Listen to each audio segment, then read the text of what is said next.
So you landed the job. They gave you a sweet title. You're making a ton of money. You start tomorrow morning.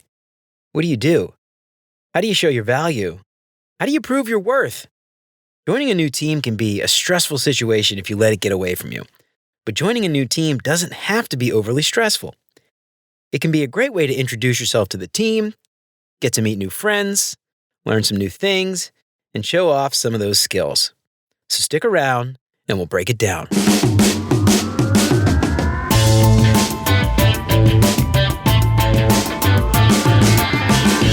What's up, UX fam? How's your mom and them? Welcome to another episode of Beyond UX Design. I'm Jeremy. If you're new here, welcome. I'm super stoked to have you. And if you haven't done it already, please consider subscribing to the show wherever you listen to podcasts. And if you are a regular here and you feel like you're getting something out of the show, I would really appreciate you leaving a 5-star review. That'll help me out so much. And to help keep the show independent and ad-free, you can become a patron for as little as $3 a month.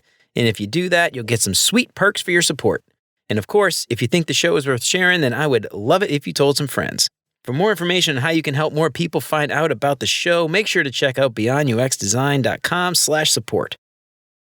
But I know there have been a ton of layoffs recently, and it might seem weird that I have a full episode about joining a new team when thousands of UX designers have just lost their jobs. But from my point of view, this is temporary. And I know this sucks. I've been there. But I'm confident that you will eventually find a job. And maybe this episode is even more important now that there are tons of people out there looking for work. I know this is tough now, but I'm confident that you'll find a job. And when you do, everything that we're talking about today will help you to get up and running faster than ever. So finding a job, prepping for the interview, interviewing for the job, these are really hard. They are exceptionally stressful things, and it's taxing on us both emotionally and physically. But the fun is just getting started.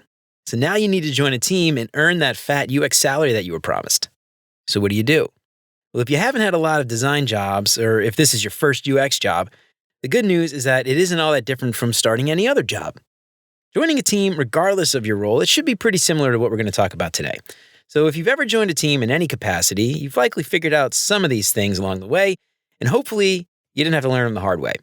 Now, if you're lucky, your team has a solid onboarding process for new hires, but I hate to be the bearer of bad news. That is most likely a rarity from my own experience. And more often than not, new hires are totally on their own. So good luck figuring this out if you've never done it before. So if this is the first time that you've had a quote unquote real job, then pay attention because everything that we talk about today is going to help you get started on the right foot and contribute back to the team successfully. So before we dive into this, let's review what we'll be going over today. And I would encourage you, please, take note of what we're talking about and create a plan for yourself. Take notes, stop, rewind, go back, listen to it, and create a checklist or a timeline for yourself.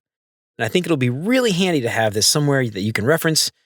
Try to make sure that you're doing these things if you're really stressed out about how to get up and running quickly and efficiently. Maybe a box note, maybe a drive note, maybe a paper checklist, whatever you need to do. So first things first, your new job is not actually as a UX designer. No. Your new job is actually to get up to speed so that you can become an effective UX designer. And your job right now is not to solution, it's not to design, it's not to give feedback, to crank out wireframes or prototypes. And sure, you can probably do some of those things while you're onboarding, but you will be a more effective and productive team member if you focus on getting up to speed and understanding the larger context before you start focusing on doing any actual work. Now, obviously, you can't be doing this for 6 months or a year. So set a goal for yourself, set a timeline, figure out what your outcome should be at the end of that time period. Now, keep in mind that as you do this discovery, you might find that some things need to change in your plan. So be ready for that. Be ready to flex, adapt to whatever information or insight that you uncover along the way. So for instance, if you're a new junior UX designer and this is your first time on the team, your outcome might be after 30 days to understand your responsibilities and deliverables, understand the process, and understand how you can add value. Be able to speak to the business needs, be able to speak to the user's needs and their pain points. And that might sound like a lot, but it all kind of goes together, and you'll kind of see that as we talk through it. Now, your goal shouldn't be to master these things or be able to change the team processes, but your goal should be at least to get to a point where you're comfortable and confident enough to start doing your job and maybe even, comfortable enough to just explain it to somebody else to prove that you know how to do it. Now, if you set a deadline for yourself, you can take those outcomes and you can work your way backwards to create kind of a timeline or a mini deadline. So for instance, if you want to be able to do these 4 things and understand your responsibilities, the process, the business needs, user pain points, so that you can work your way backwards, you could say something like, okay, I have 30 days to do these things. I need to meet with Jim, I need to meet with Jane, I need to meet with Joe, I need to meet with Tara, and I need to read A, B, and C documents or whatever exists. So I have to do that by this date so I can do these other things by this other date and so on. So break those big overarching goals into smaller goals. And the big advice that I tell people is to not try to drink from the fire hose. Don't try to drink it all at once. You're going to drown. Turn your head a bit. Let it splash in the face and try to get some water as it sprays you, but don't expect to drink it all as it comes. Take in what you can take in and don't let yourself get overwhelmed. A lot of this stuff you'll be able to come back and revisit later. And I'm telling you all of this before I give you any specific advice because I know it's all very overwhelming and I've been there before. So take notes, take it slow, and don't let it get you. So first, the thing is that work and life in general really is a game. And no, I'm not talking about a finite game like checkers or chess or football. I mean an infinite game. And I'm going to do a whole episode about this because I love this idea so much, but an infinite game is a game where there are no fixed players, no fixed rules. The objective of the game is not to win. It's just to keep playing as long as possible. And that's essentially life, isn't it? I like to think of work in the same way. There are people that we work with. These are the players. There are norms. There are processes, things like that. These are the rules. And our goal is to keep going until we retire. There's no ending, at least not until we're 65, or whatever the retirement age ends up being when we actually get there. Maybe never, who knows? So the first thing that you should try to do is to understand these things so that you can play effectively. And remember, though, that the idea isn't to beat anybody. It's not to win out over someone else. It's not to make anybody else lose. It's to try to keep playing the game as long as possible. And that usually means that we need our team to also be successful so that we can all play as long as we possibly can together. So this isn't a Game of Thrones where you're trying to outsmart and stab somebody else in the back. When I say game, it's not what I'm talking about. So please don't go there. So first, you have to understand the players. The first thing that you need to do to unlock all of those other things is to understand who you're playing the game with.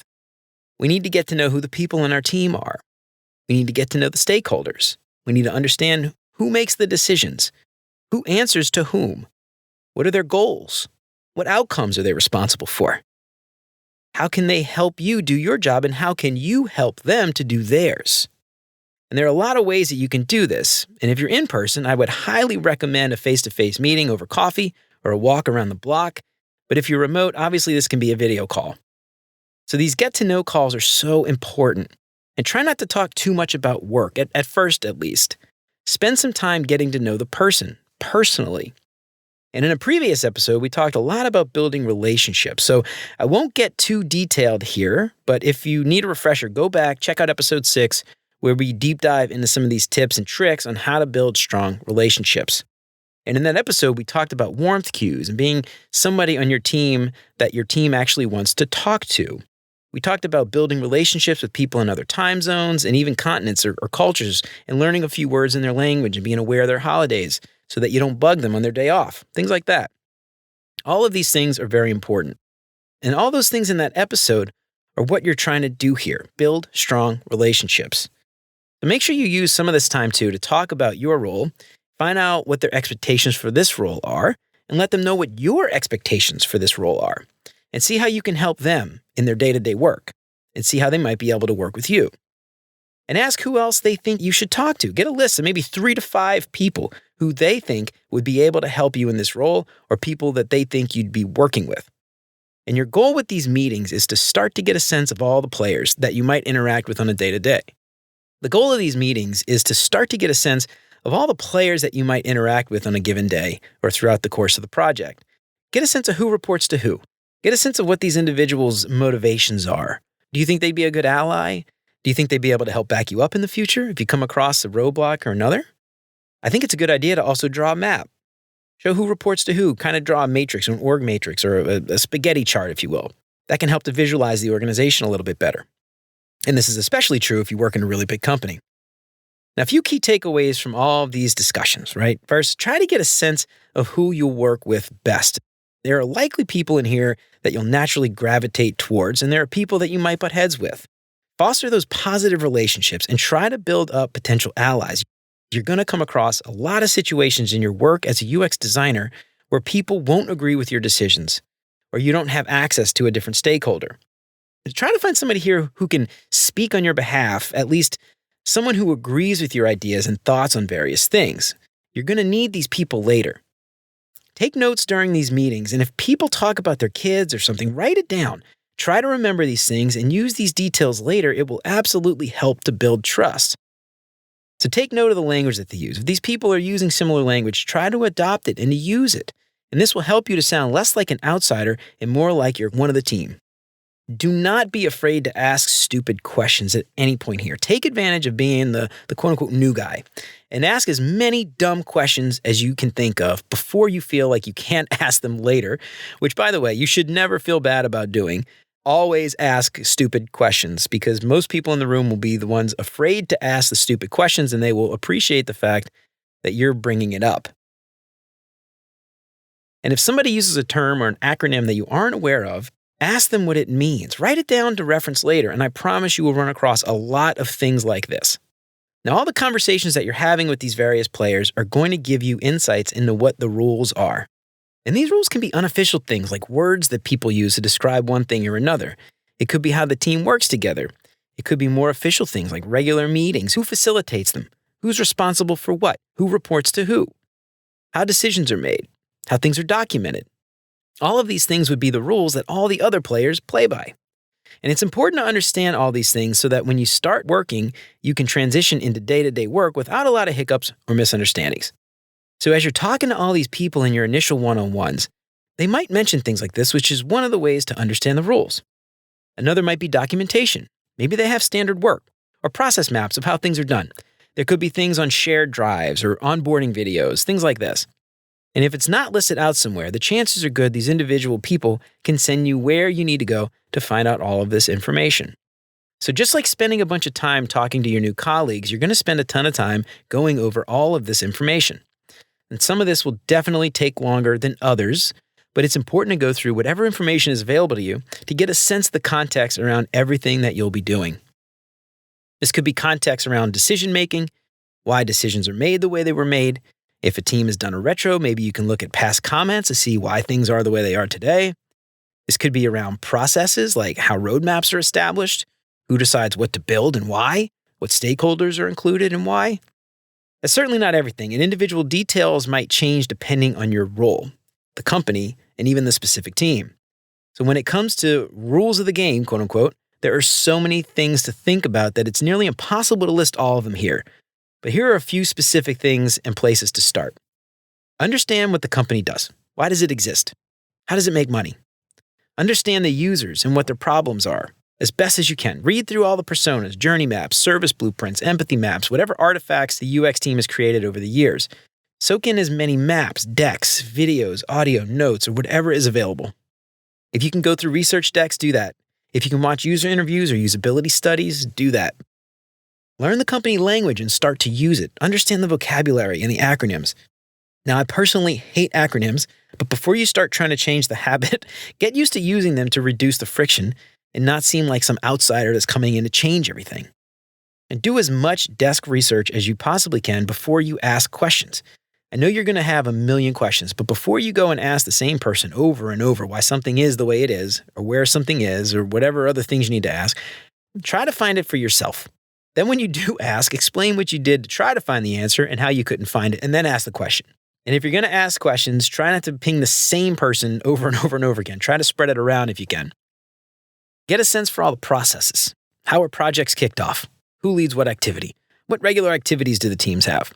What is your place in all of it? Remember to ask as many stupid questions as you can when you're new. Don't be afraid to speak up in meetings. If you don't know something or you hear something unfamiliar, ask. It's also critical here that you are not pushing your priorities yet. The time will come.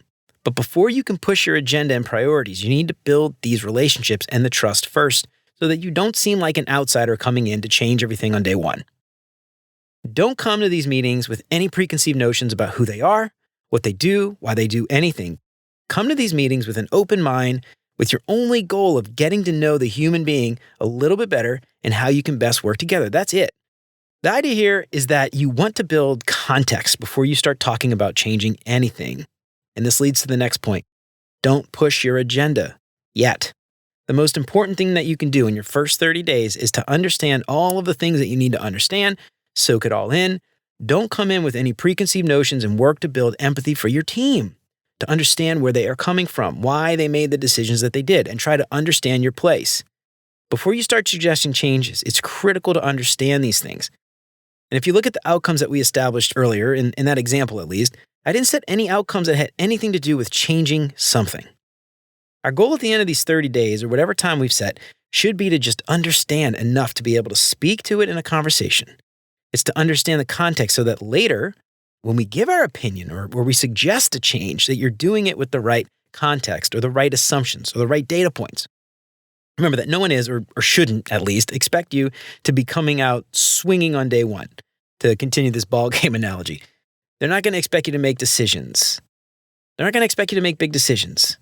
Design amazing applications, influence everybody else. Those things happen with time.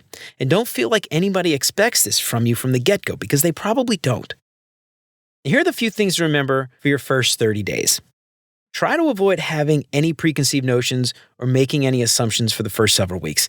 Things are usually the way they are for a good reason, or at least a reason. It might not end up being a very good reason, but there's likely a reason. And nothing builds trust better than shared experiences, specifically hard or challenging experiences. And if you see things that need changing, experience the pain with the team for a short amount of time. And once you experience that painful process, then you'll be able to go back and you'll have the opportunity to talk about it firsthand with the team.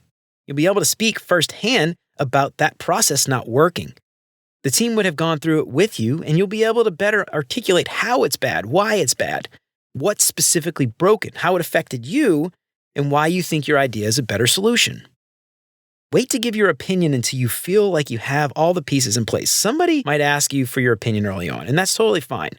But what you want to try to avoid is coming in hot, shaking things up before anybody is really ready to do anything with your opinions. You will likely have a ton of great ideas, I'm sure, but just note them down. Write down why you think this way. What problem do you see? Things like this. And then when it comes time to make that suggestion, do it with the data to back you up. It's critical to be flexible here. You've got to be able to go with the flow. Use the team's language. Work within the team's framework. Follow the team's process for some short amount of time until you're ready to propose something new. And it's critical to be pragmatic and understand what is possible and what is not. Remember that an infinite game goes on forever. There's no hard end date. So if you see something you want to change, remember that it often takes a very long time to realize institutional change, no matter the size of the team. Remember that this is going to be a marathon, not a sprint. Just go with the flow for a little bit. So just remember that we talked about a lot of stuff here. I know it can be overwhelming, but it's best to go in with a plan. Take it all in. Soak in the context. And when you're ready to start shaking things up, you'll do it from a place of authority. Your future self will thank you. Well, all right, y'all, I think that's it for me for today. I hope to help give you a little insight into how to approach taking on a new role and what you can do the first month or so to set a strong foundation for yourself going forward. Have you gone through any of this? Was onboarding a challenge for you? Or if you figured out something that I didn't talk about here that helped you, I'd love to know what you did. Let me know what you think on LinkedIn or shoot me an email at hello@beyonduxdesign.com. I'd love to hear from you. If you like what you heard today, don't forget to subscribe wherever you listen to podcasts. If you feel like you're getting something out of the show, I would love it if you left a 5-star review. That would help me out so much. And if you know somebody who might find any of the stuff that we're talking about useful, wanted to tell them about it, that'd be fantastic. And if you want to keep the show independent and ad-free, check out the new Patreon sponsor packages at beyonduxdesign.com/support. You can support the show for as little as $3 a month. And there are some awesome perks like joining the Beyond UX Design Slack community to connect with other aspiring UX designers just like you. You can get a shout out on the show every week. There's even a package to meet with me for 30 minutes every month. Don't forget to sign up for the newsletter and check out all the past episodes at beyonduxdesign.com. I hope you keep coming back for more great UX tips from Beyond UX Design. And until next time, remember, you are more than a designer because there's more to UX than design. I'll see you around. Take care, y'all.